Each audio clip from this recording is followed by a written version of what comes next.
In this example, we're going to start with the equation of an ellipse that is not in standard form. We are going to convert it into standard form, and we are going to find all of these graphical aspects of it: the center, the vertices, the co-vertices, and the foci of the ellipse. The equation given is 25x squared plus 4y squared plus 150x minus 48y plus 269 is equal to 0. Now, as we said on the previous couple of examples, if we are able to come up with the center, the orientation, and our critical distances, then we are all set. And this one will need all three. Now, the very first thing for us to do is to begin the process of converting this into standard form. Now, standard form for the ellipse has a few things going on. First off, it should have completed squares in it. It should be, those completed squares should be over a denominator, and the right-hand side should be a 1. So the very first thing that I'm going to do is start grouping appropriately. We want all of our x terms grouped together, so 25x squared plus 150x, those should be grouped together. The y terms should be grouped together as well, so we'll put the 4y squared minus 48y together. And I want anything that is not associated with variable over on the other side of the equation. So I'm going to subtract the 269 from both sides of the equation. So now that we have things grouped appropriately, the next thing we'll need to do is complete the square, but you're only able to complete the square if your lead coefficient is equal to 1. Now in this case, we can't divide both sides by that lead coefficient because then it'll impact the other lead coefficient. So instead of dividing, we'll do the other opposite of multiplication that we know, which is factoring. So from the x terms, we're going to be factoring out a 25 as a common factor. The 25x squared will simply become x squared, and factoring a 25 out of 150 will give us plus 6x. So to the x squared plus 6x, we will be completing the square, so I'm going to leave a little gap there for our work for completing the square. We're going to do the same thing with the y terms. This one, we're going to factor out a common factor of 4. 4y squared will become y squared. That lead coefficient of 1 is exactly what we want. Factoring a 4 from the negative 48y will give us minus 12y. We'll be completing the square again with these two terms, so we'll leave just a little bit of space there for the purpose of completing the square. This will be equal to negative 269 that we already had over on the right-hand side. Now from here, we'll need to complete the square with the x terms and complete the square with the y terms. To do so, we grab the coefficient of the linear term, the first power term. We divide it by 2, and we square the result. This is the number that is going to complete the square inside here. 6 over 2 is 3, and squaring the 3 gives us 9. Now, that means that if we do a plus 9 inside the parentheses, we now have a completed square. However, plus 9 inside the parentheses is actually plus 25 times 9 on the left-hand side of the equation.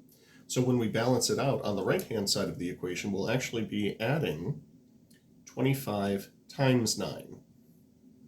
You can think of this 25 as distributing through to all of these terms, so the last term would be 25 times 9.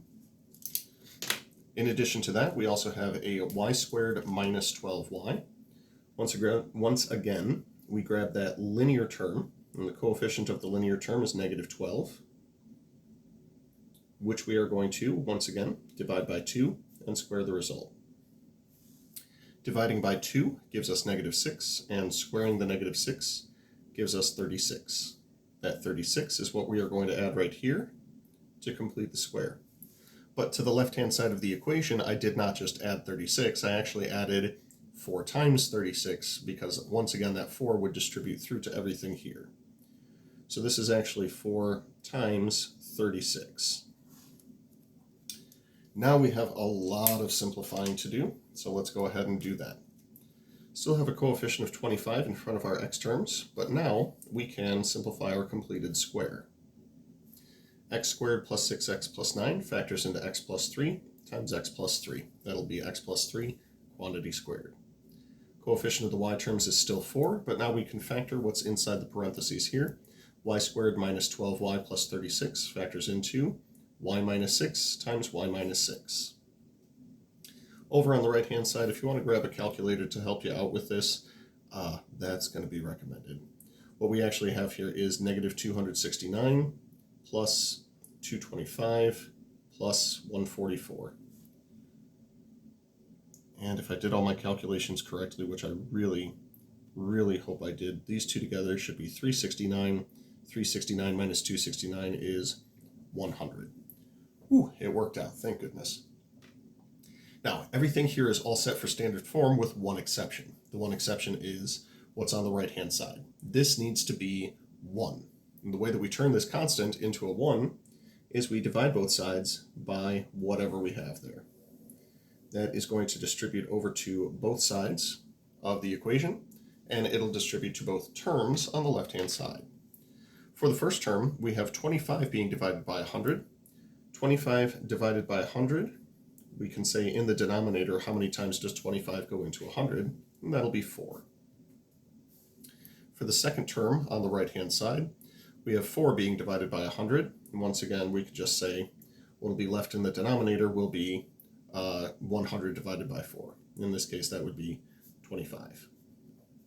This is the standard form for our ellipse. From here, we can start figuring out the key things that we needed over here, the center, the orientation, and the key distances. So with that in mind, starting with the center, we can take what's inside the parentheses and set them each equal to 0. And that'll give us what we need for our coordinates for the center. That'll be x is equal to negative 3, y is equal to positive 6. So the center is going to be at the ordered pair, negative 3, positive 6. As far as the orientation is concerned, orientation is not dictated by which variable comes first, but rather which denominator is larger. In this case, I see that we have the larger denominator being under the y variable. Y is our vertical variable. As a result, this is going to be a vertical major axis. Vertical major axis. That also lets us know that this 25 represents a squared. And the other denominator of 4, this represents b squared. Taking a square root of either of those is going to give us our values of a and b, respectively. So a will be the square root of 25, that's 5. B will be the square root of 4, that's 2. Then we can use our Pythagorean theorem to figure out what our value of c is going to be. It'll be a squared is equal to b squared plus c squared. A squared is 25.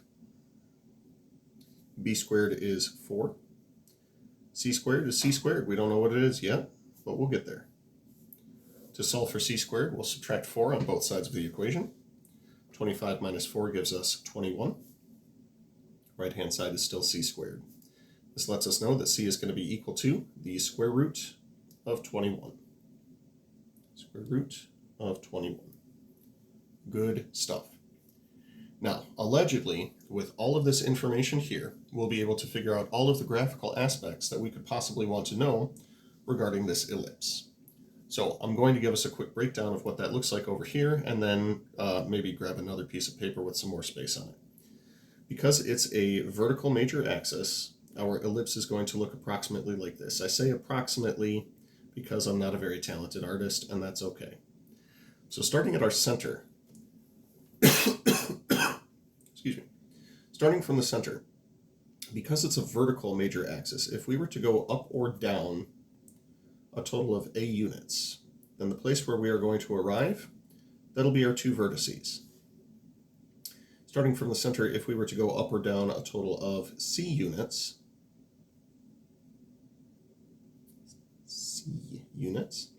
then we will be arriving at our 2 foci.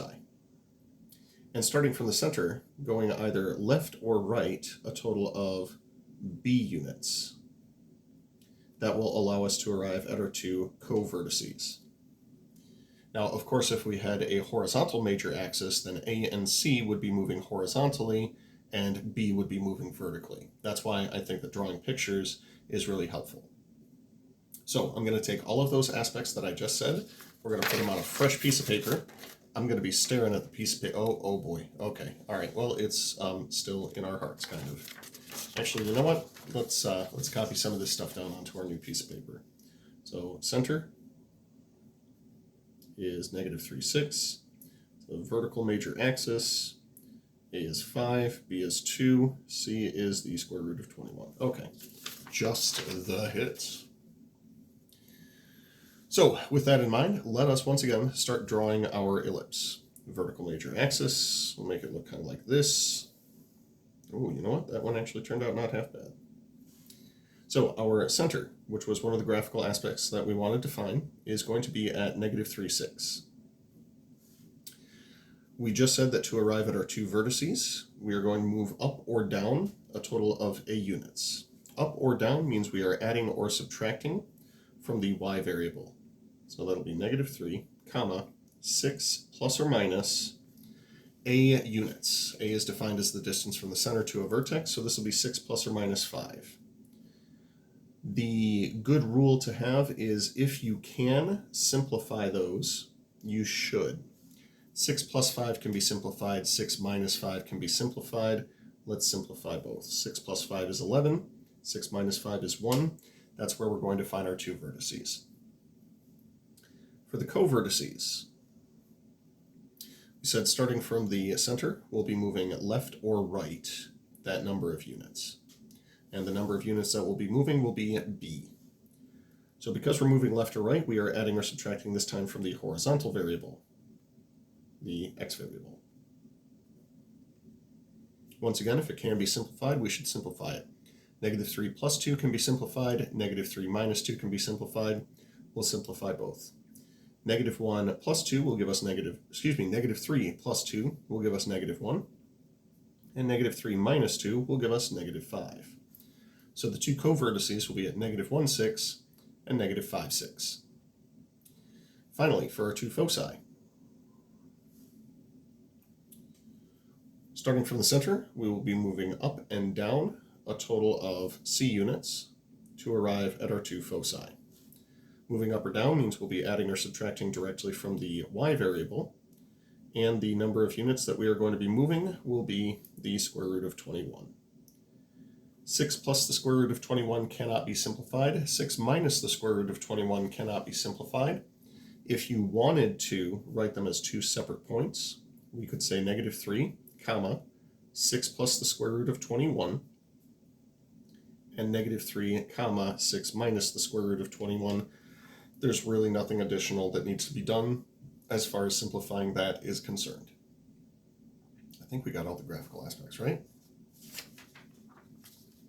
Center, vertices, co-vertices, foci.